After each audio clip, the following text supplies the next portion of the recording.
Today in the Smuggler's Room, we're going to get a better look inside my head. To see if there's anything going on in there. At all. And we're going to build a really cool IG88 head display as well. That's coming up.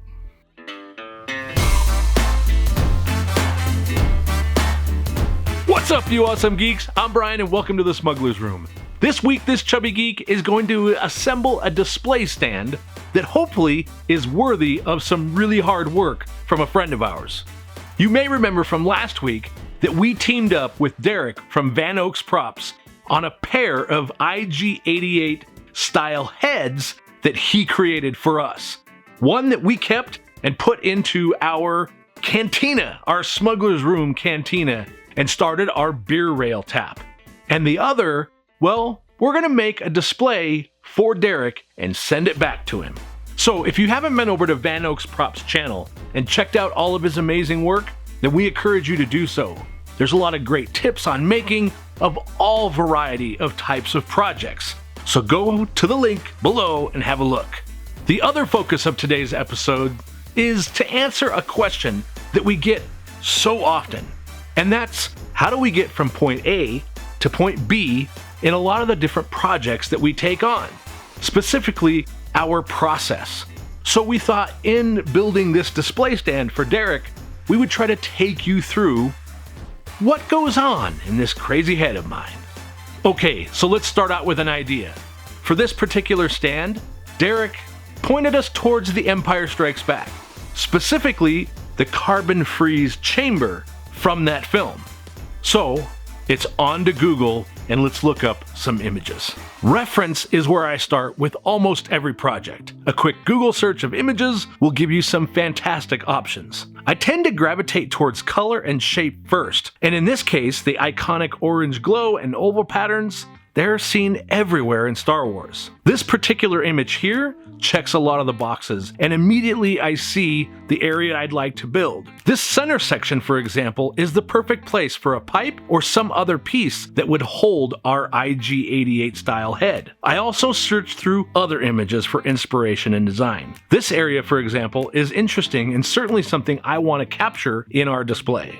So I know that the carbon freeze chamber is a pretty simple subject matter. It has a very specific look, but I use this process for all the different types of projects that we work on. I am an avid image hoarder, meaning I collect reference photos from everywhere, and Pinterest just happens to be my platform of choice to store all my images. Some of these images are for projects I've started, others help inspire projects I want to start, and others are saved for a rainy day. The point is, for me, reference is inspiration. I don't look at these images as a way to copy, but more to help visually fuel my imagination, and a lot of them will trigger a project idea based on one specific element. And then I go from there. So where do we go from there? For me, my path usually leads me to Adobe Illustrator or Fusion 360. In this case, we're going to go with Adobe Illustrator, and I start with patterns and slowly work through the design. There are elements like the oval patterns that I want to create. It's something I know I'm going to need. I also consider the overall size and other details I might want to include. There's really no set rule for this, and I find that a lot of Star Wars inspired designs really just are repeated patterns. At the end, I have a center focus that matches the carbon freeze chamber, and on both the left and right side, I have a grill grate floor pattern that I saw in more reference images. I also add these little bits where I know I'm going to cut out an area to show material or the sections below, and that adds more interest and gives me more layers. So where do we go from here? Well, in our case, we're going to take this file and move it into the laser cutter. Hold on, I know, the laser cutter is a luxury tool, I get that completely. But a lot of you have told me you're also owners of 3D printers. So you could take this file, you could pull it into Fusion 360, and you could extrude it into a 3D printable file, and do it that way. No 3D printer? No problem, you can print this out one-to-one on 8.5 by 11 sheets of paper, lay it out on your material, and use a scroll saw, use a jigsaw, use a rotary tool for that matter. It doesn't really matter. This isn't about the tool. This is about the creation and design process. Getting from something's in our head to getting it into the physical world built out of some type of material. Obviously, this starts with the fantastic work Derek with Van Oaks Props did. If you've not seen the episode he uploaded last week on making these, then you need to check that out and you'll find a link below. For our stand, I cut all of this out of matte black acrylic. I find that I'm in love with that material, and I love the way that it shows scored details.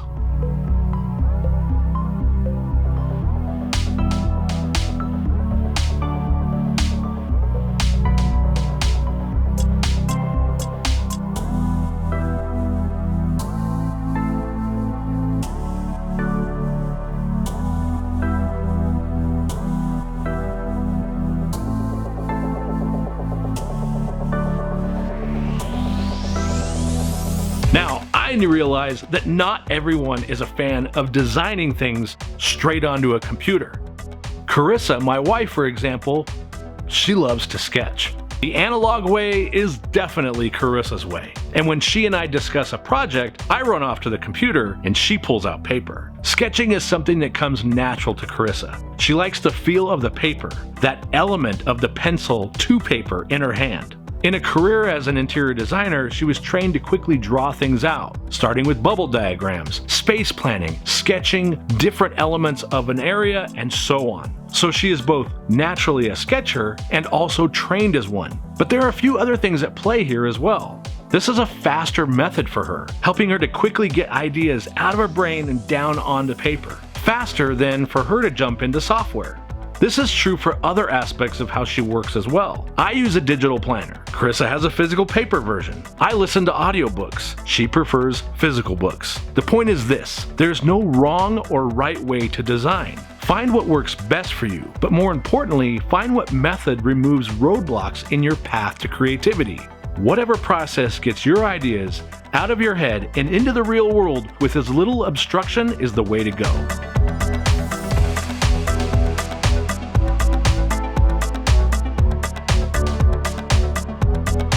So how do you see the project? Where do you start when you have parts and pieces that you want to assemble? How do you get going? This gets a bit messy for me. I'm impatient and I'm more of a dive right in and get after it kind of person, whereas Carissa's more of a plan up front kind of person. At the end of the day, there's pros and cons to both. I tend to waste more material and Carissa spends more time planning, and we both end up in the same place in the relative same amount of overall time. This means I have to make a lot of adjustments on the fly as we go along, creating the structure inside, solving the curve on the front of the display, and so on. I'm not going to tell you how to do your project, I just want to point out how we go about it, and how often Carissa is right.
Most of what we've covered today is about our design process, or how we come up with projects and a little bit of how we get started.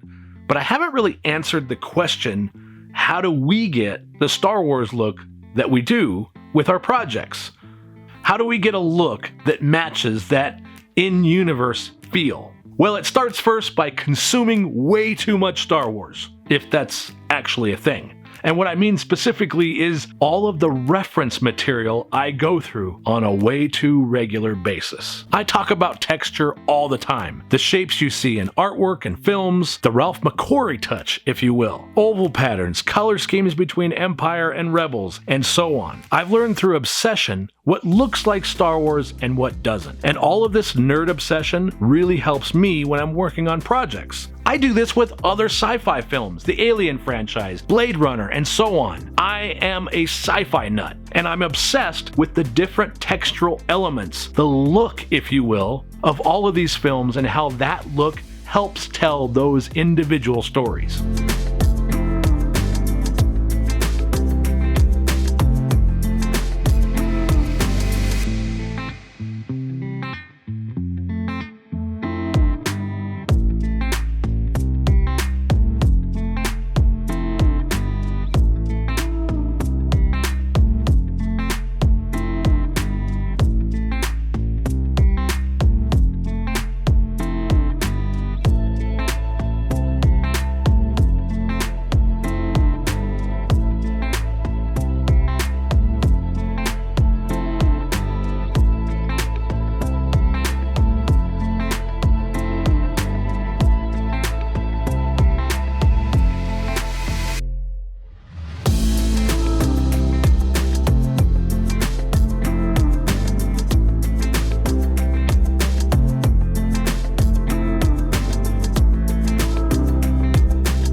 Some people, they obsess over sports, and they collect memorabilia. Model railroad enthusiasts love trains. I love spaceships and corridors. However, no matter your interest, I think the single greatest thing you can do is let your imagination fuel creativity. If you like to sketch first, do it. If nerding out about Fusion 360 is your thing, then go for it. If you like planning, then plan. If you just want to dive in the deep end, covered in glue, sawdust, and paint, then by all means, my friends, dive, I say, dive!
This project was inspired by the work Derek from Van Oaks Props did, and we did our best to add to his work and really not distract from it. In my mind, that's what a good collaboration is. We hope you have a look at his channel, that you check out all the amazing content for makers that he has there. Now, I'm sure we didn't answer all the specific questions about the process, and we'll explore that more in the future, I promise. I tend to get a little bit more philosophical about these types of things than I probably should, but we also hope that this project inspired you to be creative yourself. Remember, this this isn't about the tools. Yes, we used a laser cutter. We used 3D printers on the channel. We used different types of tools to get the results for the project that we're going after. But the point of the Smuggler's Room, and what we really hope to convey to all of you, is that we want you to get excited about making, to get excited about having your imagination become something in reality. No matter whether it's a box cutter and some EVA foam, or a 3D printed droid from top to bottom, as long as you got excited and you enjoyed the journey, that's all that mattered. Because at the end of the day, no matter what tool you use or how you go about it, it's all about building something out of nothing.